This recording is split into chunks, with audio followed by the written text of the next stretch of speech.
हदिया इनाम पेश कर रहे थे हाफिज मोहम्मद उमर फारूक साहिब।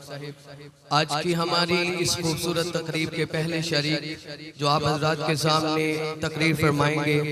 पहले मुकर्रे को मैं दावत देता हूँ, तशरीफ लाते हैं भाई मोहम्मद उमर, क्लास 8 के स्टूडेंट भाई मोहम्मद उमर।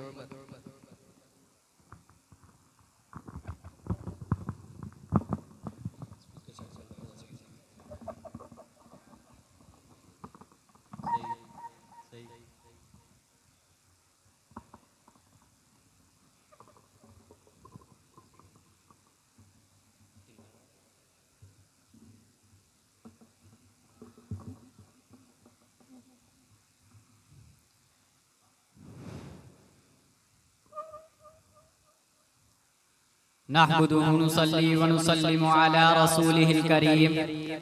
अम्मा बाद फ़अऊज़ु बिल्लाहि मिनश शैतानिर रजीम, बिस्मिल्लाहिर रहमानिर रहीम। जनाब सदर, मोहतरम असातिज़ा किराम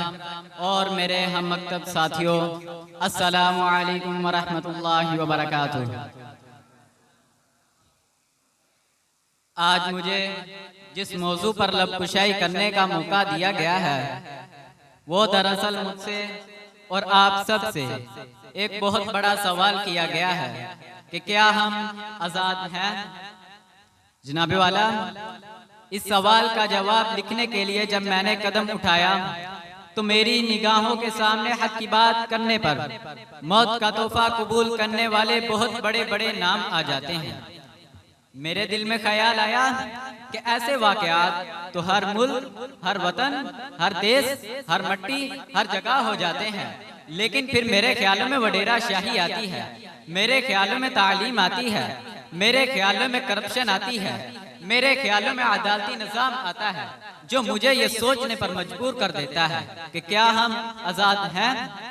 सामीन मोहतरम, इसी दौरान ये सोच भी आती है कि देखो, एक आज़ाद मुल्क में नाशुक्री जैसी सोच जहन में लाना ठीक नहीं है। इस बात से दिल को बहलाया ही था कि दिन दहाड़े चोरी डकैती के वाक़यात, दिन दहाड़े अगवा के वाक़यात, दिन दहाड़े मजलूमों को पकड़कर वडेरा शाही और अपनी जागीरदारों के अदालत लगाने के वाक़यात मेरी नजरों के सामने घूम जाते हैं, मेरे ज़मीर को झंझोड़ने लगते हैं। जनाबे आला, जान के अमान पाऊं तो एक बात कहना चाहता हूँ, जहाँ एक मजलूम शख्स को हक की बात करने वाले को बेदर्दी से मारा जाए, जिस माशरे के अंदर कानून के हुक्मरानी ना होने के बराबर होगी, अदालती निज़ाम सिर्फ अमीर के लिए होगा, बस मुजम्मत से काम चलाया जाएगा, इसके बावजूद मैं ये कहने पर मजबूर हो जाता हूँ कि क्या हम आज़ाद हैं। क्यों? क्योंकि मुझे फलस्तीन, कश्मीर और बर्मा के लोगों की चीखों पुकार सुनाई देती है कि ऐ बेज़मीर, तू आज़ादी की नेमत से आशना ही नहीं, तेरी इस मौजू पर बोलने की उम्र ही नहीं कि तू आज़ाद है। तू आज लिखने को आज़ाद है, तू आज पढ़ने को आज़ाद है, तू आज स्टेज पर खड़े होकर तकरीर करने को आज़ाद है, तेरे मुल्क के लोग अपनी इबादत गाहों में इबादत करने को आज़ाद है। चलिए मान लिया 20% लोग माशरे में खराबी की वजह से नाइंसाफी का शिकार हुए होंगे, हमें तो हक भी हासिल नहीं कि हम श्रीनगर को अपनी मलकियत बता सके, हमें तो हक भी हासिल नहीं कि हम बैतुल मक़द्दिस पर अपना परचम लहरा सके, हमें तो हक भी हासिल नहीं कि हम बैतुल मक़द्दिस पर अपना परचम लहरा सके। जनाबे आला, आज अगर तूने खुद को आज़ाद न कहा तो याद रख, तूने अपनी आज़ादी के शुहदा की कुर्बानियों को पहचाना ही नहीं, तूने लफ्ज़ आज़ादी को रुसवा कर दिया, तूने एक बहुत बड़ी नेमत से इनकार कर दिया, तूने लफ्ज़ आज़ादी की गलत तशरीह कर बहुत गलत काम किया। जनाबे आला,